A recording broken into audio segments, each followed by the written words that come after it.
안녕하십니까, 박성호입니다. 미국 텍사스 달라스에서 열린 CPEC 행사에 빅토르 오르반 헝가리 총리가 등장해 격정적인 연설로 미국 청중들을 사로잡았습니다. 그는 헝가리에서 젠더주의자는 더 이상 필요가 없다면서 남성성의 상징 척 노리스 같은 전사를 보고 싶다고 말했습니다. 오르반 총리는 그가 항상 거론하는 주제들, 예를 들면 이민, 글로벌리즘, 워크 같은 것들을 언급하면서 이같이 말했습니다.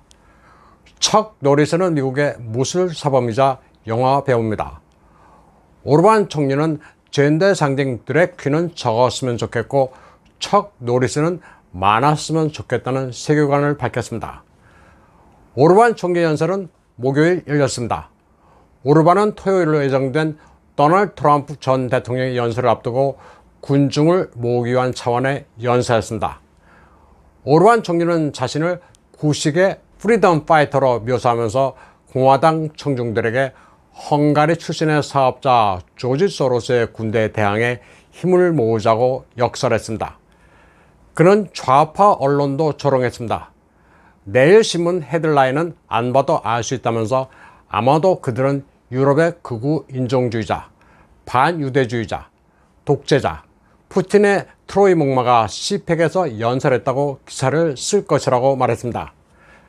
그러면서 그들은 나를 미워하고 비방하고 내 조국을 비방하듯이 여기 모인 분들에게도 똑같이 할 것이라고 사자후를 토했습니다. 그는 EU 국가 가운데 헝가리가 유일하게 러시아산 화석연료 수입 금지에 반대하고 있다고도 말했습니다. 그는 헝가리인들은 혼혈이 되고 싶지 않다는 말을 매체들이 왜곡했다고 비판했습니다. 자신은 인종차별과 반유대주의자에 대해서는 무관용 원칙을 지켰다면서 기독교 정치는 인종주의자가 될 수 없다고 강조했습니다. 그가 말한 헝가리인들은 혼혈이 되고 싶지 않다고 한 말의 취지는 EU의 이민 강제 할당에 반대하기 위해 한 말일 뿐입니다. 그는 미국인과 헝가리인이 기독교란 동일한 가치를 지니고 있다면서 유럽에서 나치와 공산주의 공포는 일부 서방 국가들이 기독교적 가치를 포기했기 때문이라고 말했습니다. 그는 오늘날의 소위 진보주의자들은 서구적 가치를 포기하고 새로운 세계, 새로운 포스트 서구 세계를 만들고 싶어 한다면서 우리가 나서서 막지 않으면 누가 막겠느냐고 강조했습니다. 오르반은 유럽 한복판에 자유적 민주주의를 건설하겠다는 공약을 내세우면서 유럽 연합과 맞서고 있습니다. 그는 브라셀이 우리의 보스가 아니라면서 우리는 자주적인 헝가리 국민이라고 역설한 바 있습니다. EU가 개별 국가의 주권을 무시하고 멋대로 정책 결정을 하면 안 된다는 게 오르반 총리의 지론입니다. 다음 소식입니다. 지금 펠로시의 타이완 방문이 새로운 국제 뉴스를 제공하면서 가장 초조해하는 것은 우크라이나의 젤렌스키입니다.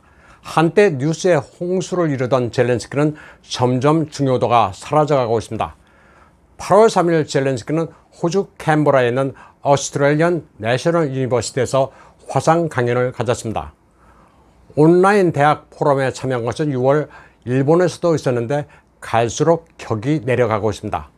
다보스 포럼, 각국 의회, 영화제 얼굴을 들이밀을 정도로 각광받았지만 이제 약발이 떨어지고 있습니다.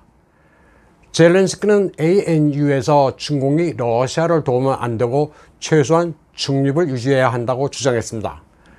그러면서 러시아의 침공을 비난한 미국, 호주의 대열에 중공이 동참해야 한다고 말했습니다. 그는 또 중공이 중립을 유지하고 있다면서 그게 러시아에 합류하는 것보다 낫다고 부연했습니다. 그러나 이는 현실과는 전혀 다른 이야기입니다. 중공은 러시아가 벌인 전쟁을 비판한 적이 없습니다. 침략이라고도 언급한 적이 없으며 오히려 미국 주도의 테러 제재를 비난하고 있습니다. 젤렌스키는 아주 다급합니다. 그는 사우스 차이나 모닝 포스트와의 인터뷰에서 러시아의 침공과 관련해 시진핑과 직접 대화를 원한다고 밝혔습니다. 그리고 중공이 러시아에 대한 입장을 재검토해 줬으면 한다고 말했습니다. 젤렌스키는 1년 전 시진핑과 대화한 적이 있다면서 그와 대화하기를 원한다고 말했습니다. 그는 중공은 아주 강력한 경제력을 지닌 나라라면서 모스크바에 대해 경제 조치를 취하면 러시아가 심각한 타격을 받을 것이라고 말했습니다.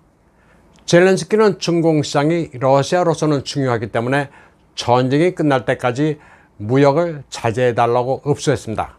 그러면서 중공이 러시아에 대해 균형을 제대로 잡고 있다고 엉뚱한 소리를 했습니다. 쉽게 말해 시진핑에게 싸움을 말려달라는 읍소를 한 겁니다. 젤렌스키는 코미디를 하고 있습니다. 그는 낸시 펠로시를 키예프에서 만나 미국의 지원을 요청하면서 감사를 표했습니다. 지금은 중공이 펠로시의 타이완 방문으로 펄펄 뛰고 있는데 시진핑에게 구애를 하는 신파극을 벌이고 있습니다. 누가 봐도 넌 도대체 누구 편이냐고 할 것 같습니다. 젤렌스키가 시진핑에게 만나달라고 한 데 대해 모스크바는 코웃음을 치고 있습니다. 시진핑이 너를 왜 만나냐? 정신 차리라는 식입니다. 이제 국제사회도 서서히 우크라이나 젤렌스키의 본질을 알아가고 있습니다.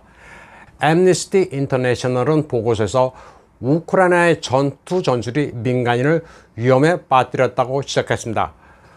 우크라이나군이 민간인 거주지역의 학교와 병원에 군사 기지를 설치해 러시아군을 공격했다고 밝혔습니다.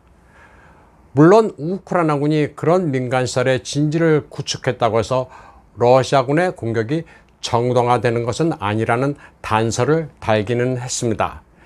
애니스티 인터내셔널 사무총장 아그네스 칼라마드는 민간인을 인간방패로 내세워 러시아군에 저항하는 우크라이나의 방식은 국제인도주의법을 무시한 처사라는 점을 분명히 밝혔습니다. 그러자 젤렌스키는 조사가 공정하지 않다면서 펄펄 뛰고 있습니다. 애니스티 인터내셔널이 책임을 침략자가 아니라 피해자에게 떠넘긴다고 주장했습니다. 약자는 무조건 옳다는 전형적인 언더도그마에 빠져 있습니다. 이에 대해 애니스티 인터내셔널은 광범위한 조사 결과 우크라이나의 인도주의 침해를 확인했다면서 이미 나온 보고서를 바꾸지 않겠다고 밝혔습니다. 애니스티 인터내셔널 사무총장 아그네스 칼라마드는 모든 피해자에게 공평했다면서 소셜 미디어를 이용해 애니스티 인터내셔널에 몰려와 떼거지로 비난하지 말라고 반박했습니다. 그녀는 선전전 가짜 정부가 우리의 공평성을 흠집내지 못할 것이며 팩트를 바꿀 수는 없다고 말했습니다. 아그네스 칼라마드는 애니스티 인터내셔널이 4월부터 7월까지 29개 학교를 조사해 본 결과 22개 학교에서 우크라이나의 군사진지 구축 행위를 발견했다고 지적했습니다. 젤렌스키뿐 아니라 드미트리 꿀레바 우크라이나 외교부장도 애니스티 인터내셔널이 범죄자와 피해자 사이에 엉뚱하게 균형을 잡고 있다고 비난했지만 애니스티 인터내셔널은 흔들리지 않았습니다. 애니스티 인터내셔널의 조사 결과에 대해 러시아 정부는 우크라이나군이 민간인을 인간 방패로 동원하고 있다는 사실이 객관적으로 증명됐다고 밝혔습니다. 중공은 러시아와 급속도로 가까워지고 있습니다. 왕이 중공 외교부장은 캄보디아에서 세르게이 라브로프 러시아 외교부장과 만난 뒤 러시아는 하나의 중국 원칙을 일관되게 지지해왔다고 전했습니다. 러시아 외교부는 낸시 펠로시의 타이완 방문과 관련해 중공에 대한 전면적인 봉쇄를 목표로 하는 미국의 공격적 정책의 소산이라고 밝혔습니다. 왕위는 그러면서 중국이 국제법에 근거한 국제질서를 수호하기 위해 러시아와 전략적 협력을 강화하고 싶다고 말했습니다. 포갑적인 중공 정권이 국제법에 근거한 국제질서를 수호한다고 하니 어처구니 없는 측면도 있습니다. 하지만 서구는 중공과 러시아를 뭉치지 않으면 안 되도록 몰고 있습니다. 러시아를 겨냥하는 나토를 아시아로 확장해 중공을 포위한다고 하는 것은 러시아 중공에게 연대할 구실을 준 거나 다름없습니다. 미국과 서구는 이처럼 국제관계를 컨트롤하는 디바이드 앤 룰 원칙을 잇고 있습니다. 오늘 방송은 여기까지 하겠습니다.